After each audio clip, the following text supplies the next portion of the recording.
This is Pastor Troy. We're getting ready to launch our next episode with you. And before we launch that episode, we've got something real new that we couldn't put in the episode, but we want you to see it now. For the first time ever in season 3, we have an affiliate advertising partner, and that is slnt.com. And before we launch our show in just a minute or so, we want to introduce you to them. You'll be finding out more about them this season. But right now, before we launch this incredible show, check out this advertisement from our new partners at slnt.com. You want to be a part of this, and then stay tuned for the next On the Dock with Pastor Troy and the gang. Here we go. There are more than 8 billion phones in the world, a fact that threatens your privacy, security, and health. With Silent Pocket Faraday protection, you can regain control over your mobile devices. We get it. Privacy and security are inconvenient topics, and you may feel like you have nothing to hide, but the fact is that in the modern world, your laptop is never really off. Your phone emits a signal, even in airplane mode. And everything from your passport to your credit cards contains RFID, and all of it contains valuable private information that is easily exploited in the wrong hands. Silent Pocket offers a range of products you already use: wallets, bags, travel gear, laptop sleeves, key cases, but with the added protection of our patented Faraday technology, which turns your devices invisible and safe from the outside world. Many industries, from top business professionals to government officials, require the use of Faraday products for the day-to-day security of them and their staff. They understand that we are constantly at risk and take the necessary steps to prevent future attacks. We offer this elite technology to anyone that values their personal data, and we are proud to offer a premium range that fits seamlessly into your everyday life, providing security without looking like a tinfoil hat. As we learn to live with technology, Silent Pocket stands on the 3 pillars of privacy, security, and health. Our goal is to provide harmony with mobile technology without risking our most valuable information. We hope you'll trust us to help you do the same.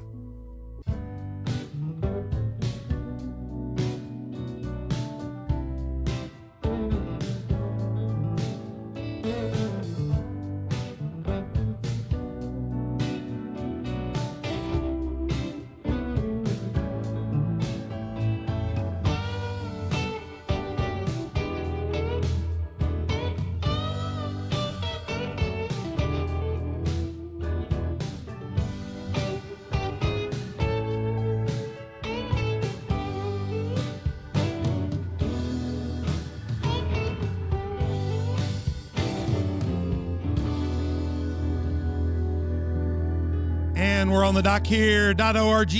Pastor Troy here every Tuesday and Thursday, all about shows that will take you off the dock, out through the past and into the deep. Conversations ready to send you out. Today we're here in part 2 of a show. We'll get you into that in a second, but thank you for joining us, whether you join us on YouTube or Spotify or iTunes. We're glad to have you. But we're also on Google Play, Facebook, Roku, Rumble, and SermonNet. You can go find us on SermonNet. Our archives are at YouTube as well and on SermonNet. That's where we house everything. Love to hear from you on our social media basis: Facebook, Instagram, Twitter, Telegram, and Getter. Go out and get it, and we'd love to hear from you. Hit subscribe, like, and notify, and whatever it tells you to share it, give the thumbs up, get the whatever the different thing. Everything has a different thing. Go do that thing and tell other people about it. Go to Patreon, become one of our partners, download the app. Then you can also look up On the Dock with Pastor Troy, or you can be lazy and go on the dock.org, hit the donate link. It'll link you over there quickly. Go to Patreon and become one of our 4 partners or 3 sponsors. And don't forget to check out our deal with slnt.com, promo code OTD. You can also go directly with the link there in the description code today, www.slnt.com, discount /OTD. Get your Faraday product. You need that to keep people from listening to you. Go to onthedock.org to find all of our platforms and all of our places, and email us at info@onthedock.org if you're just confused now and you don't know what to do. Just email us. Hey, and that song you heard was Otis Redding, Sitting on the Dock of the Bay, our version of it. Josh, that was done by Dustin Griffith and Ben and Lucas. That's not recorded it. That's awesome. That's great. And it was so good because Dustin Griffith had never heard the song ever. You know, he grew up in Apostolic Church, so he didn't get to listen to that stuff. They got in trouble. So he listened to it before he played it. He didn't know who did it, and he just did his own rendition. And it was so good that RCA or whoever had that cleared us to use it because they thought it was uniquely enough different that it was fair. So it passed copyright, and that's why we're able to use it. YouTube cleared, yeah. So and someday we're going to take him back in studio and do it again.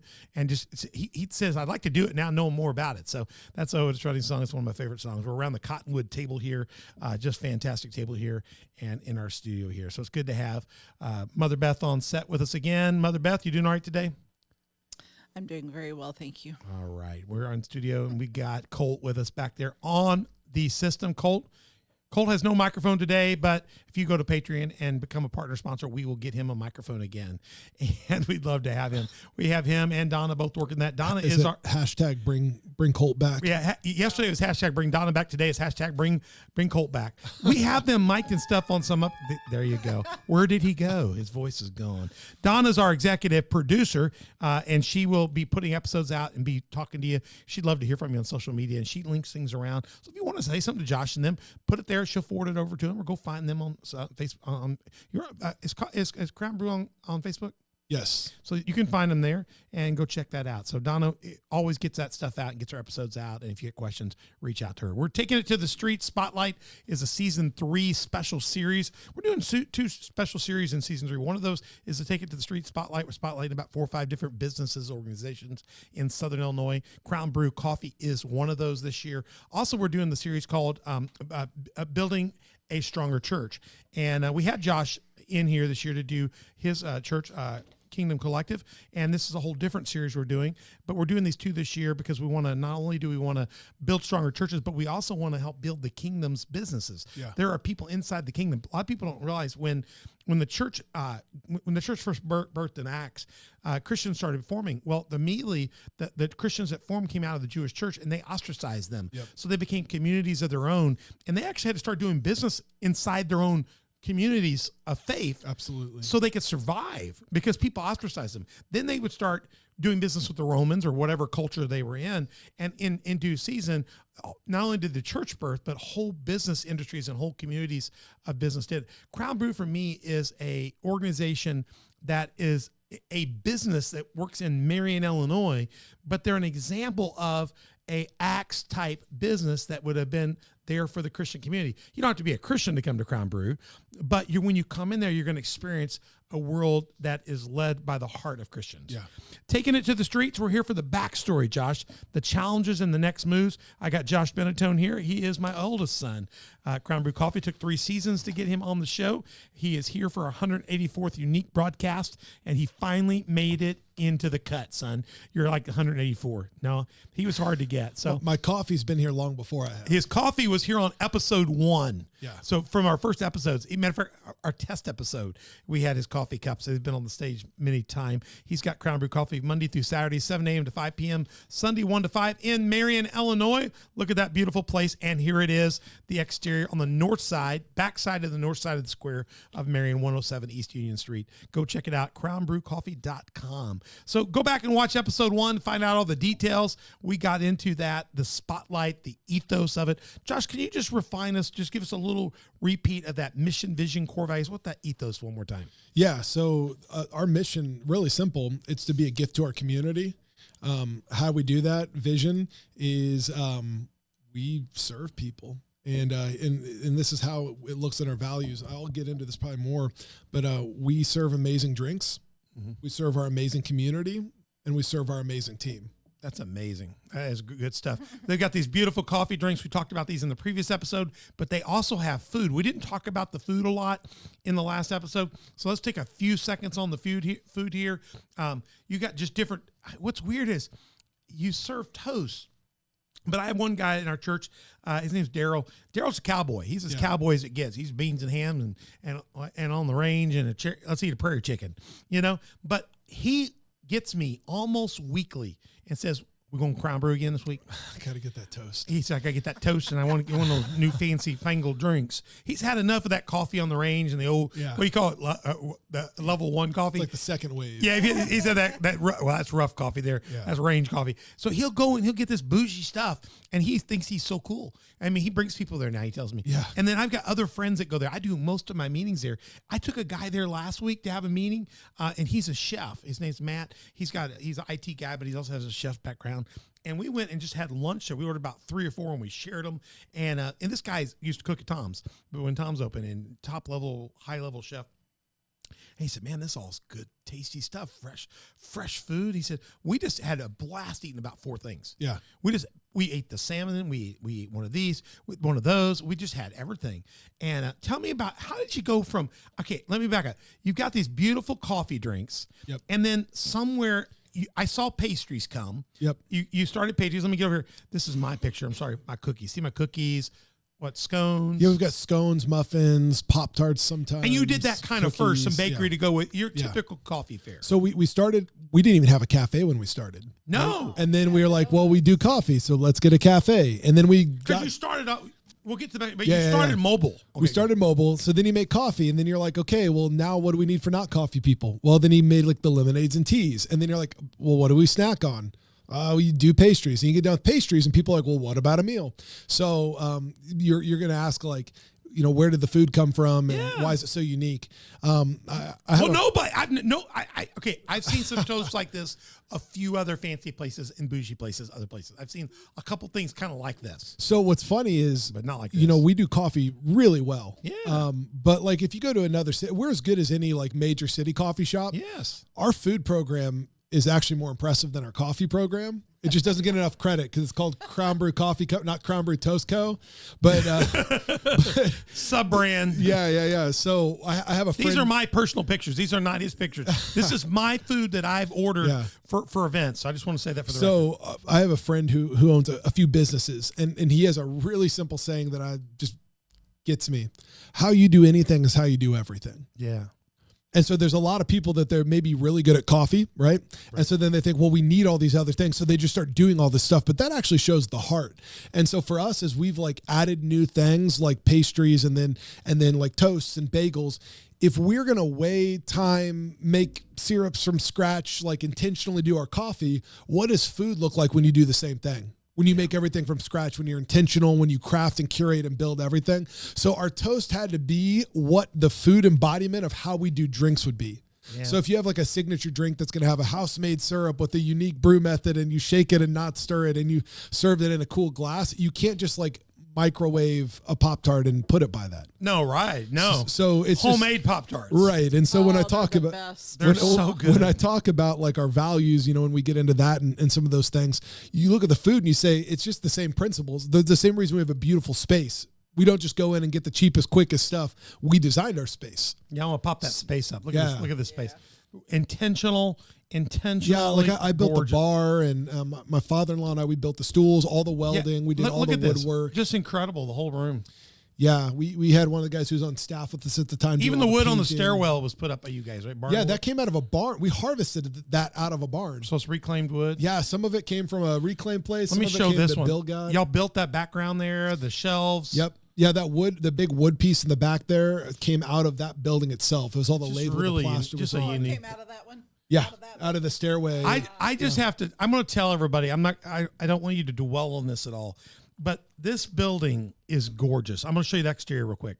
This building is gorgeous. It's bougie. And if you're from Marion, this used to be like a bordello looking bar hole. It has never not been like a cat house or it was the cat house. Yeah. It was horrible for the image of Marion, and you would have never dreamt. It was so bad when we first looked in it to buy it. We looked at it and we said, no one can redeem this. I went in. So we said no. We came back 2 weeks later and we're like, when Josh was doing this place, I was a part of reconditioning the kitchen. You saw how nasty it was. I cleaned the kitchen and helped them put the kitchen together because I have a kitchen background. I should have seen you pictures from that. Oh my gosh. I have some somewhere. The kitchen was so filthy and stuff was so decrepit and so rough. People had to have drank a lot of alcohol to be able to eat food there and survive. How you do anything? They hadn't been closed that long, right? No, they walked out. Stuff was still in the stuff. It was. Well, it's just, you know, if the place, and you know, it's not just the business that was there before, because that's, you know, that it's its whole history in the 130 years of being there was always literally a cat house. It looks nothing like this. It looks nothing like it. It's so it's gone. It's like taking somebody. Let me just compare this. I'm a pastor professionally, and we see people. we see people that are living rough lifestyles, and then God transformed them. This was a rough place. I took a brother of mine that's like a brother in the Lord to me now. I took him there about 1.5 years ago.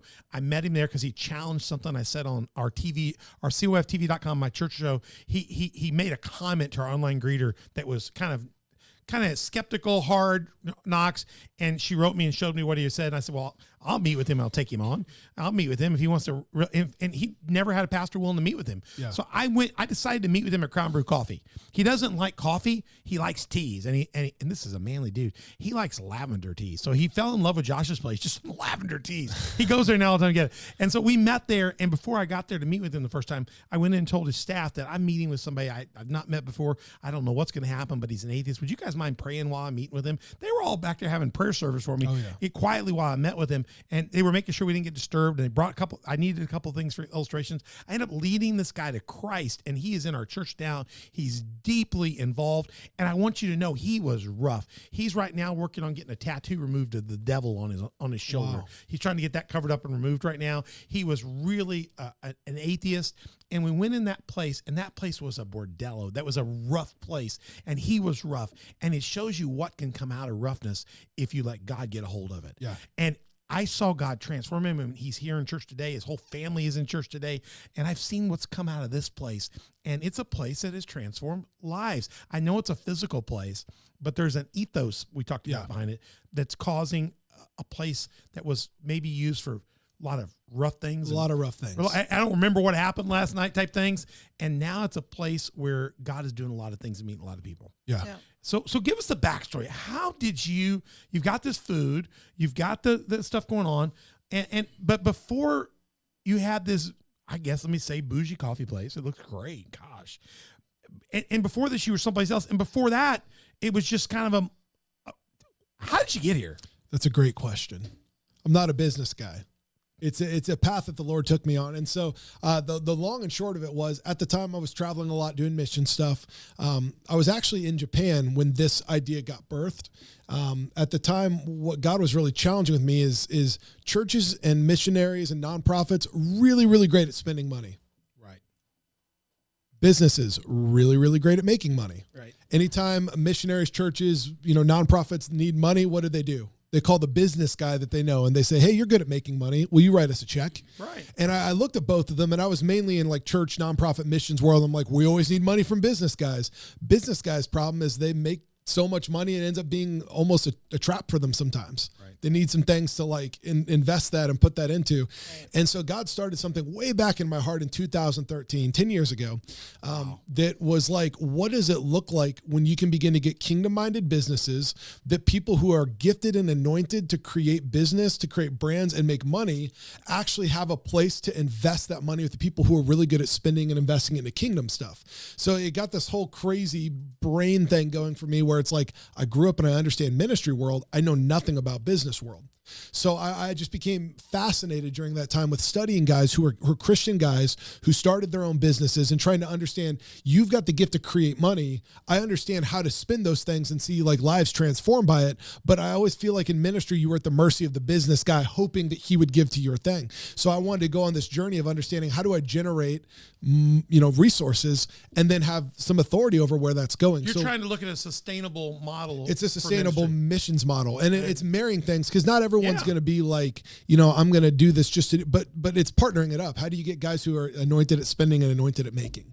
And you get them doing the same thing. You begin to appreciate both sides of it, both the vision to do stuff, but what it takes to make that accomplished. So all the principles I learned in business and the hard lessons and the ways you have to steward money and people and staff began to flow into how I saw missions and all this stuff. It helped me identify a lot of issues in ministry and church and nonprofits. But then there's a lot of principles about nonprofits and ministry and church that you see missing from the business world, which is like how to actually see people as more than dollars. Yes. How to see them as more than customers and numbers. And so for me, it was this journey of like bringing the heart of ministry and the mission of ministry into the practical skill sets of business and watching them marry and serve each other. Yeah. And the question is, a lot of times Christians will start businesses, but they're more like hobbies. They're like hobbies that kind of fund your attic. My friend says, it's not the cross on the shoe, but the quality of the shoe that makes it kingdom. That's right. See, there's a lot of people say, feel bad for us. We put a Jesus fish on here, so you should support us because we're Christian. Right. The Jesus fish doesn't make you Christian. It's the excellence, which I'll talk about with our values, right? Right, exactly. But at the time I was doing a lot of missions work, I was in Japan. We actually were thinking, like, what does it look like to create a cafe there? I didn't know anything about coffee, but we're like, what does it look like to create a coffee shop here? Because in Japan, they don't own a lot of their own buildings and churches. And so they would pop up and do church service in a conference room, a hotel, something, but they'd have nowhere to meet through the week to do like midweeks, house groups, discipleship. So originally I'm like, man, if we could start a cafe here and then let the churches have free reign of this. Kind of a dual purpose spot. That they have a place that is like a Monday through Saturday place, but they could actually do ministry in real life. This is what you see in Europe, you see in Central America. You'll see sometimes a business and then their church will be a meeting space above or a side room. Yeah, because or it'll be in the business. I remember the shoe store in Honduras. Well, because in America, we take for granted that we have these multi-million-dollar buildings that are being used for ministry. That's not the reality. And they're in most used countries. 4 hours a week and they sit empty the rest of the week. So when I was in Japan, I had this heart and this idea of what does it look like to create a space that's being used 6-7 days a week, that kingdom people have the ability to do kingdom things there if they don't have buildings. And so when we were there, we were pitching to some investors and stuff. And one of the guys said, what the problem is with you guys is you don't do this at home. I invested $10 million to bring Krispy Kreme here. Because they'd already proven that they were a viable business model. He's like, what have you proven? You're trying to tell us that you belong here. You should be invited here. So we got on the train afterwards and we're all kind of like, all right, we get it. One of the girls says, well, at the time that our nonprofit symbol was a crown. She goes, well, I guess we'll also have to go back and start Crown Coffee and that'll show them. And so that's where the crown came from. So this is what's interesting is here's where the crown came from in that organization. This is why the Lord spoke to it when I came back Crown Brew Coffee Company. For me, the crown is indicative of what happens in Revelation. It says at the end, you're going to look Jesus in the face and he's going to give you an account. What you did poorly, you'll be accountable for that. But then it says he's going to put a crown on your head for everything that you've done for the kingdom. And then after he goes through that with each person, what's it say? Everyone takes the crowns on their heads off and they lay it at his feet and they say, this was all for you. Yeah. And so when we started, it was the first business I started. I was like, I need a crown on it. So if it's successful, if it's huge, if it's big, I have to look at it at all times and say, this was not my plans. One day you're going to put a crown on my head. If this is part of it, I need to be able to lay it down at your feet for you. And if it's a wild flop, I can say, well, this is part of my journey of saying yes to you. But either way, this is for you and not for me. And that's why it's not about the coffee. It's about the experience. That's exactly it. Because for us, it's not about coming and having a great coffee. It's about having an experience that's worthy of when Jesus looks at me as an owner, that he can say, well done for what I've entrusted with you. You made the best cup of coffee. Yeah. Because it's for the unto King of what? Kings. Unto the Lord. Unto people experiencing the Lord. In his fullness and to the glory of God. I love that idea because it really, most places, they want to sell the coffee. Yeah. What you want to have is the people that have the experience. It's the experience. And the coffee becomes the vehicle. So that's exactly right. So when Sarah and I were poor and dating in college, we were serving at a church. And we would serve at their morning and night service. But we were too poor to drive back to our college campuses 30, 40 minutes away and then come back for service. We had just enough gas to get there in the morning, camp out all day and get back, right? And so we would pay what I would call a booth rent at McDonald's, which is a $1 McDouble and a $1 sweet tea, and we'd share the sweet tea and we have two burgers, $3.27 for us to pay booth rent to sit in the pew and be in love for 4 or 5 hours, right? And what we were actually paying is we were paying for the right to be together for that time. And so I look at what we do with our coffee shop and I say, we're actually giving you an excuse, this coffee, to pay booth rent, to come and sit in the presence of God, a place that's been cultivated with excellence, with stewardship, where people are praying there, where we have Bible studies, all this. Why? So you can come and actually sit in something that speaks to you. And so we've seen staff who aren't believers led to Jesus. We've seen customers do that. Yes. We've seen inner healing. So much happens there. We don't exist for that. We actually just exist to serve our community, but we're doing it in a kingdom way that other believers come in and they say, wow, this feels like a place where there's some authority and intentionality. Right. So I can actually move in obedience here. Because the coffee is not the purpose, it's the experience. And that's what I love about Crown Brew as a pastor is I can hold a meeting there. I can take somebody to get there. I don't have to worry about the influence of somebody drunk or alcohol at the bar or that, but I can be in an atmosphere where there's good music in the background. Yeah. There's a good ambience. It's not overtly Christian at all by any means. We're not a Christian coffee shop. Right. We're a kingdom-based business. And that's the difference. There's a huge difference because there's a lot of people calling themselves Christian X, Y, and Z, and they're not. They're not. Right. You know, but it's a safe space though to come and experience. It's just rooted in kingdom principles. Yeah. And I can come there and meet with somebody and you can really have, I have a lot of meetings there and I can take people there. I meet with county officials there recently with the ESDA person from Williamson County. I've met with other folks. I had a meeting upstairs at the ESDA building a few weeks ago with the health county person. Yeah. And then I said, I would have bought your Crown Brew. And she said, well, I didn't know we could have gone to She got mad at Brian Burgess because we could have gone to Crown Brew instead. He said, well, I didn't know you wanted to do that. She said, I always want Crown Brew. Yeah. So people find out that they could have gone there. So when people come to a meeting with me, I'll take them there because it adds value to our day. That's it. Because we'll go there and then sit and talk more. You've had the meeting, but then you have more than a meeting, you can have an experience. Yeah. So that's why I know this on the dock is about, faith decisions that propel you out. But I have to say this, I know we use a water images on the dock. I'll throw the on the dock graphic up here. It's a water image, but if Crown Brew Coffee would be, if we were using an airplane image, you guys would be like a KC-135 fuel tanker. I'm out there doing my work for the day and I can pull in there and you guys can refuel my day or I can meet with somebody and make sense. I can connect with somebody and then get on about what my mission is for the day. So this is another way you serve the community. You don't just bring them a cup of coffee. You create an environment for them to actually do what they're called to do. It's very Oasis. Yeah. It's an Oasis. I think it's a very good point. So that's how I got it. And like I said, we started as a pop-up. I thought I was just going to create a subscription service online that would help bring some resources for missions. And you did that for a while. You did boxes. But what it turned into is I realized that's what the guy in Japan said. If you're not doing it at home, how can you do it here? And what I realized is as a believer, it's all about taking territory for the kingdom. Yeah. It's about expanding kingdom. Yeah. And so Jesus was about taking ground for the kingdom. And so for those of us who are called into business, if the Lord sees fit to give you stewardship and stewardship really to shepherd over buildings that you own, locations and venues, he's doing it to advance his kingdom. Absolutely. And so I look at it now at this point where it's like, of course we have it, because how can I pastor the church I pastor and talk about being in your work and professional place and sharing Jesus if I don't have that? So I have an environment that is no one can ever look at me and say, well, you don't do this in real life. You just get paid to be at your church and do those things. So if you were comparing yourself to some biblical, a lot of people realize Paul was the most famous apostle to the Gentiles, but he also made tents. That's where he led a lot of people to Jesus. He did more work in the morning down when they were dyeing the tents and doing the sewing than he ever did in a synagogue. Yeah. He made more, actually in the synagogues, he probably made more enemies and got more lashes as a result. Yep. It's down by the creek where he did the baptisms. That's where he saw lives change. It isn't his workplace. So pastors are like, how do I get people in the doors of my church? I'm like, how do you ask for doors people will come through?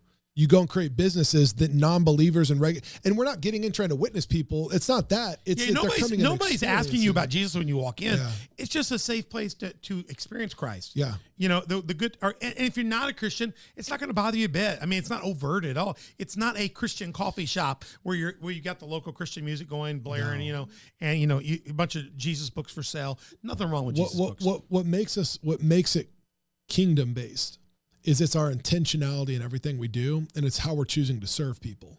But it's a safe, it's a comfortable place. It's a safe place. It's a disarming place, which we need so much.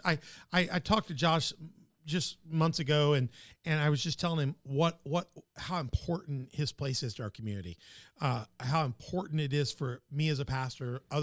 I go in there, and there's oftentimes I'll see 3 or 4 other of my colleagues in there, and we just don't have a lot of places we can go and just be. And I'll go there and be by myself or meet with somebody. I know it's safe, and we need Crown Brew in Marion. Yeah, we have lots of good businesses. We're blessed with some new businesses, and we have a mayor that's doing creative things, and I'm appreciative of that. But to have places that are built with the intentionality of us just being able to rest before the Lord, I love that, and it's a great place. Josh, tell us a little bit about the timeline. You guys. You started off as a smaller, doing individual, kind of almost like not boutique. What's that? We It's do like pop-ups. pop-ups, yeah. Pop-ups. Hey, start pop-ups.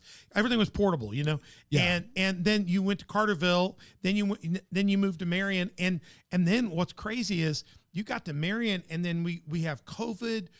Before COVID, after COVID, and we have today. Those are for a pastor. Pre-COVID and post-COVID, there's a whole different world. I did season 1. We did shows with about 6 different pastors on what it was like to pastor before, during, and after COVID. Right. Dynamic shows. Go watch them in season 1. What was it like to run a business before, during, and after COVID? What does it feel? Your migration. Tell us the migration. I still think about how great it was in 2018. Yeah. How great it was. I was thinking about it this week. I'm like, man, if I just had the margins I had in 2018 and 2019, you were just like, we're on our oh way. man, no, it's I've had the business now for 7 years. I think we just finished our 7th year. That's crazy. It's pretty crazy.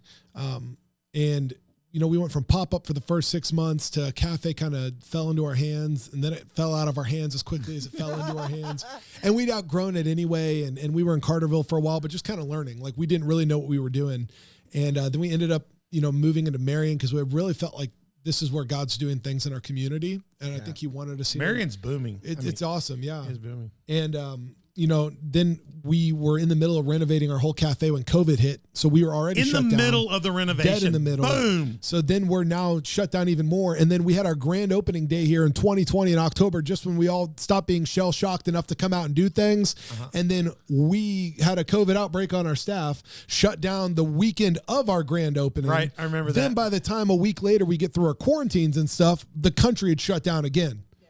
So we literally just grand opened. We only made it halfway through our grand opening before 4 of us had COVID. And we're back down we again. shut down, and then the whole thing shut down again. We were shut down for 6 months, and then we did food for a while, and we had to shut it down too because we did food, and we were loving it like we talked about at the beginning. Beautiful food. And then all of a sudden, we were getting garbage, fake because the whole produce world couldn't produce. They couldn't produce. It was crazy. Cups couldn't be produced. You couldn't be shipped. Oh my gosh. I was getting double wall cups, single wall, one's leaky. I think about a year ago, I was like, oh, you got a leaky cup? Yeah, Yep, the whole yep. shipment leaks. The whole shape. The bottoms would just fall off. And you could, you had the warehouse, you had to get rid of it. And when you have a formula, Josh's business is very formula based. So when you're constantly changing your pricing and quality of materials, your cup on size, a weekly basis, because you call your supplier and they go like, those aren't available anymore. But the lid that you have doesn't fit the one that you just got. So you have 1,000 lids of this one and then this cup. Yeah. And they tell you just to be grateful for what you got. Yeah, and they're like, well, you're lucky because some places don't have it. Having lids. But before 2018, you could get exactly what you want. There was consistency. The product was good. Yep. Now people weren't producing avocados. Everything we buy now costs like 2 to 3 times what it did. It's unreal. So it's hard. And this is where it gets to be the cost of discipleship. Yeah. You know, because like I said, I'm not a business guy. I've been entrusted with a business. Right. And so when I was talking to you guys, even at challenging times through, finances or through whatever challenges we've hit, where I'm like, it's probably easier just to stop. Yeah. And you give it to the Lord. Now say, Lord, I'm done. Like, this isn't my problem. It's not my monkey. Yeah. Yeah. And not my monkey, not my circus. So when he gives it back to you, you got to say, okay, well, I've got to trust you, because it's not, I think people look at something like this and think, well, you're so wildly successful because of it. No, the business is successful. That doesn't mean those who steward it are. That's right. My best paid people are not me. It's my people here, because part of my job in stewarding this is creating an environment where the people that work there, they make more money than me there, because for them, this is like their biggest thing in their season. This is one of 5 things I do. Right. And so I look at it as stewardship. So when it gets really, really, really difficult, you got to look at something like this during tough economy, tough situations, when things are adapting, and say, am I willing to do this when it's not making me money? Right. Is the principle behind it worth sowing into? Yeah. And so for us, I'm like, because of that, God provided other means of income for Sarah and I, and the leaders to steward this and be paid well to do it, so that I didn't have to solve it on my own, yet he wanted it to exist. And so there's times when you get into doing things for the kingdom that it is costly. Yeah. And you may lose money to do it, but what you get in return is, we've seen people come to Jesus in the last couple months there. Absolutely. And like, it's supposed to exist in our community, because it's not supposed to exist for me. It's supposed to exist for everyone else. That's right. So it's something that I've been given stewardship over. And in some seasons it's been financially a blessing. In other seasons it's been financially not, Yeah, right. you know, and the difference is not whether or not the business is good or bad or any of these things. It's, are you supposed to be running it? And if you are, do you trust that the Lord has signed his name on it? Yeah. I know that in the food world, I've got good food world experience from my background. It's a challenge now. Regular blue plate places, they can make adjustments. They can change the blue plate a little bit. They can up the cost a little bit. They're doing bulk food. It's a little bit easier, but still it's tough to get stuff because it's not consistent. But then when you get to the better restaurants, like up on the hill in St. Louis, or Tom's closed here in the DeSoto, best restaurant in our area closed. And the reason they closed was he could not get, after COVID, he could not consistently get food product that was the same because he wanted consistency to his high-end dollar, people eating. And then he got, on the hill, big restaurants closed because the top level Italian chef was not going to work with substandard products. So he said, I'd rather close. Yep. And then the food costs were so bad that he couldn't afford to make the margins they need to pay the staff the way they need. And their purpose was food, not atmosphere. Okay. Yep. So a lot of businesses took a beating during this. They're closed. And to be honest with you, we're starting to see a little more consistency in product come back. When I go to Restaurant Depot in St. Louis to pick up stuff, I was seeing more and more regular stuff. I went this year for the Christmas season. We're in the December season now. I know that you're probably viewing this another time in the year, but it was once again a ghost town. I hate to tell you, I thought we were through with this, but I went in there and I know it's a busier catering time, but in the past they can handle it. They still can't handle it. No, it's really tough. And I think, and I get the guys who've thrown in the towel on it because you've got to keep the main thing. Yeah. And if you get into business because you needed to provide for your family and it stops, you need to stop. And that's a just not why I 3-star got Michelin into food my is business. if that's your main thing, you can't produce it right now because you can't get consistent meat. It's better to shut down and protect what you started to do than to compromise. And for me, because I got in this to be a place of encounter and serving an experience, we just had to continue to adapt and say our mission, yes, the quality is really important. The quality is in our principles. The profits, those things aren't here the way that they used to be. But for me, it's like, do I care enough about the community to do what we set out to do for the community? I do think in the long run, I mean, costs will never go completely down. We're in a time of inflation and restricted economy from an economic standpoint. Yeah. But I mean, next year they're looking at maybe several interest rate drops. That's all artificial for the election, trust me. So it's not real. My background's econ finance before seminary. So this is being dropped because any election year, both sides want it to look better. They want to have a fake economy. And we know that we got so much debt in the nation here. Yeah. Things aren't really better. We're going to get a false sense for a year. It is going to help a little bit. It's going to drive costs down. Right. It's artificial. I do think down the road, depending on where our nation goes, we will see better costs. We'll see better things for real. But I think we're going to have a moment of oasis, but it is going to be a challenge. I do think we'll see better times ahead, but I do think we could see worse times. Your model's gone through some very rough times.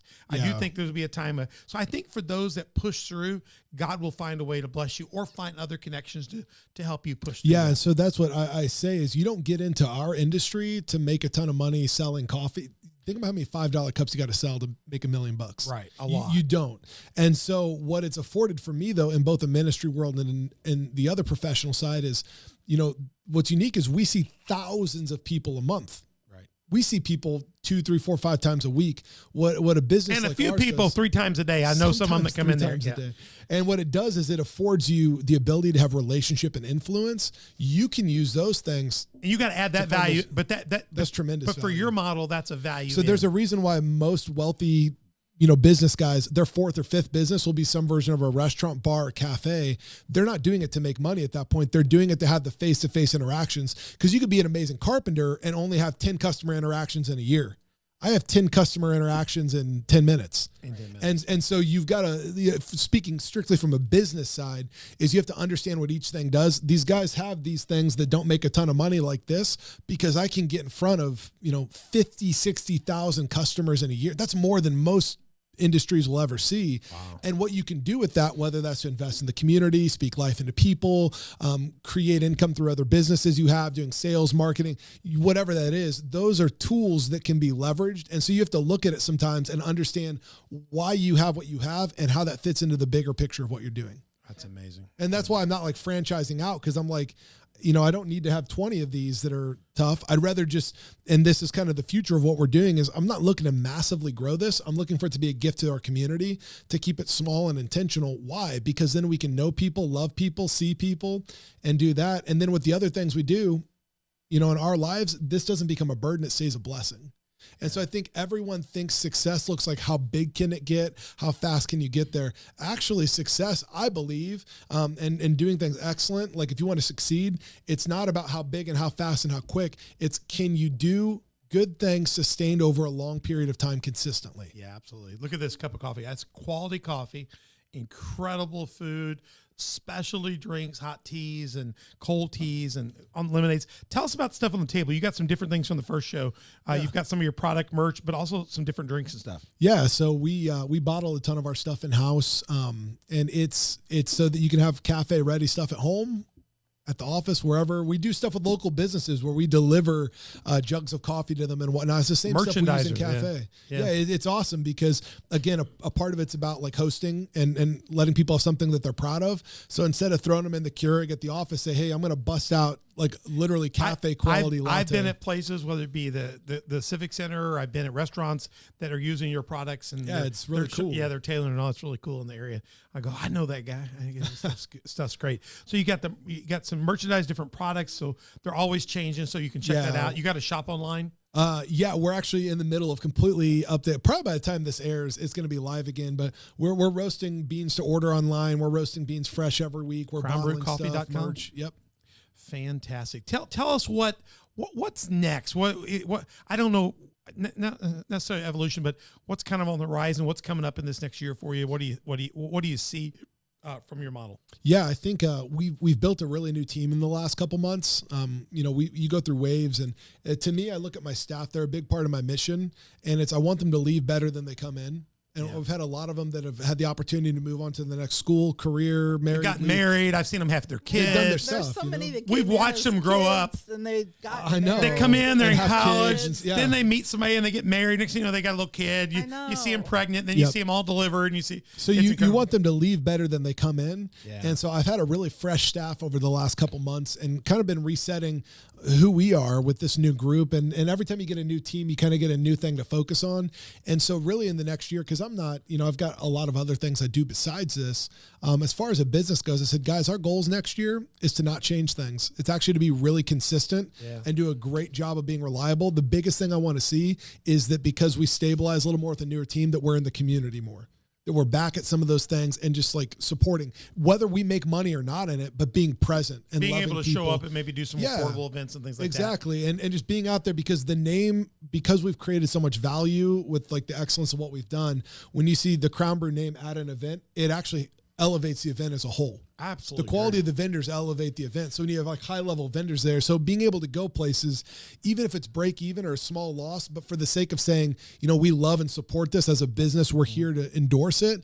I think that's what we're going to try to do more of this When year. you have the college kids from SIU driving all the way over to get a coffee over here, I know. You've done something. You got everywhere you go, older people, younger people. I can tell them, how about Crown? Oh yeah, Crown Brew. Yeah. You can be in West Frankfurt, and I got people I want to meet with for a ministry bit in West Frankfurt. I'll just say, you want to meet at Crown Brew? Yeah, I'll drive down. Yeah. I've been wanting to go, or I go there all the time. So it's a good destination. What again is that mission and that vision, that ethos again? Lay that out one more time here. Yeah. Our mission is to be a gift to our community. Absolutely. The way that we do that is we serve people. We do it three ways. We serve amazing drinks and food. We serve our amazing community, and we serve our amazing team. And it's not just the drinks. It's not just the community. It's how we serve and love each other and our staff. That is just fantastic. We want to encourage you highly to check out Crown Brew Coffee. There it is one more time, 107 East Union Street in Marion. Go to crownbrewcoffee.com. Little trick for you. If you get there and the line's through the door, back out, go find a seat, order on the app, and wait for your drink to come up. Yeah. Just chill. That's a pro tip. Or just wait in line and visit with people. Yeah. Because the whole thing, it's an experience. Go and relax. I walk in there all the times. I'm first in line. But what are your big traffic times? Let me tell you a professional tip. Yeah. If it's a time that you think like, hey, let's meet at 10, never go on the hour. Never go on the half. The difference between a line at like 10:18 versus like a 10 is huge. And then at 10:30, it's so shocking Never because thought about that. 10:30 is listen, much better. guys. 10:30 is much better. Total No, so you sense. say, hey, let's go get coffee. I'll meet you at 11:12. Because you never Don't say be that. early. You No. never do You say that. 11, 12, 1. Yeah. And so I can 2:30. I do a lot of mine at 1:30, 2:30. listen. I've been doing this After lunch. for 7 years, and I can look at my staff on a Saturday and say, here's our burst times. And then when people come in at like 10:24, I'm like, man, if you'd have showed up 15 minutes ago, you'd have been waiting for ever until Just now. not Like, we just cleared the queue. yeah. And then I said, watch about 5 minutes. We're going to line it up because all People, these, my 10 o'clock break, my 11 o'clock break, my 1. these consumers, man, yeah, they're like, I got to meet Now, at do 1. you have an early morning crowd? Yeah. Oh, we have waves. Do you have a mid-afternoon, like a mid-morning break? absolutely. I'm like, You coffee can tell 10:30. who's like, I need this to get through the day. You can tell who's like, I work the early shift. Like, it's so Yeah, programmed. now we've already figured out Olive Garden's their shift change and Oh, when, yeah. when to go. We in go at between lunch and about dinner. 3:30. Yeah. You just, if you think you want it, you either need to go 20 minutes earlier or 20 minutes later. I agree with that. and that will cut out most of the fuss. yeah, and then if worse comes That's to a great pointer. then I like use that. or use the Crown Brew Coffee app. If you get there in the line, it. you go like, don't walk away, just use the app. Yeah. It'll go faster than you think. It'll go faster. No, and it's a good experience. Go check it out. You got the cooler unit there, so you can grab and go with some stuff as well, and all those things. Just a beautiful place, Josh. You guys done a great job. Yeah, I'm really proud of you. We're really your mom's really proud of you. So she's really proud. I have so many stars on Josh's system. Every time I go there, I give them my number. They got a loyalty kind of program going on, and you give stars out or whatever. Yeah. And they say, you've got so many hundreds of stars. And I said, would you like to use some? I said, never. So I'm keeping my stars. I don't know what for, but I don't want to take anything. It eventually converts into shares. I like that. I like that. So no, I said, no, I'm just rooting for his success. And someday I'm going to go hang out when I'm old and he has to drive me around. And I'm my grandpa's age, who's 102 now. So so I want him to make all he can. So someday he'll give me a corner out back at some shed, but we're excited about what you're doing. Crown Brew Coffee is just amazing. Go check it out, and it's a blessing to Marion. It's a blessing to pastors and churches. We want you to go find it out. Kingdom businesses are really interesting. They don't have to be churchy to be kingdom businesses. I think that's what we're learning. I think the Crown says it all. It's a subtle hint that you've put this before the Lord and you're willing to lay it down, but it doesn't have to be all churchy and syrupy and religious-y. Yeah, I agree. But I have been able to do more in there in the name of Christ than you can shake a stick at. Yep. It's a very peaceful place. Josh, thank you so much for coming on here. And Mother Beth, thank you. And Great. Colt, thank you so much. We want to encourage you to go check out Crown Brew Coffee. OnTheDock.org, we're glad to have you check out our website, info@OnTheDock.org. Email us for any questions you have. And go watch our shows. If you're on YouTube now, try Spotify or iTunes just to get the audio version. You can also go watch us video-wise on Rumble, and they've got a great one, Sermonette, and also Facebook. Also, Google Play is available for audio download as well. I like Google Play personally. It works better for me than Spotify. But Facebook, Instagram, Twitter, Telegram, and Getter are our social media sites. Reach out. Send us your next picture from Crown Brew. We want to see what you're having. We'll add it to our next time. Maybe we can get him back here for our 68th. That would be the double show.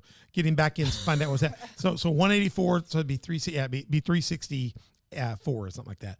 We'll get him back in for that and find out what Crown Brew's doing in those days. There you go. Facebook, Instagram, Twitter, Telegram, and Getter. Hit subscribe, like, notify, and we'd always love to have you be a Patreon partner or sponsor. And hashtag get Colt a camera and a mic again. He's got a camera today, but no mic right now.